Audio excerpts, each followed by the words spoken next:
இன்றைக்கு என்னுடைய பிறந்த நாள். என் நன்றிகளை தெரிவிக்கும் ஒரு நாள். முதலில் என்னை ஈன்ற பெற்றோருக்கும், என் உயிரான என் மனைவி குழந்தைகளுக்கும், என் உறவுகளுக்கும், அடுத்து என் சிந்தனைக்கு உரமாக திகழும் SBI வங்கி தலைவர் நாகப்ப பிள்ளை சார் அவர்களுக்கும், என்னை முதலாக சிறப்பு விருந்தினராக அழைத்த தெங்கம்புதூர் அரசு மேல்நிலைப்பள்ளி தலைமை ஆசிரியர் வசீகரன் சார் அவர்களுக்கும், அடுத்ததாக கோணம் ITI ஆசிரியர் வயாலிமுத்து சார் அவர்களுக்கும், மிட்டவுன் ரோட்டரி கிளப் ஸ்டாலின் அவர்களுக்கும், திருப்புமுனை போதை நலப்பணி இயக்குனர் டாக்டர் ஃபாதர் நெல்சன் அவர்களுக்கும்,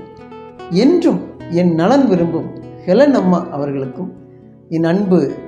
நண்பர்களுக்கும், என்னுடைய அன்பு தம்பிகள் மைக்கேல் மற்றும் விமல் அவர்களுக்கும், என்னுடைய அன்பு இசை குழந்தைகளுக்கும் என்றும் வாழ்த்துக்களையும்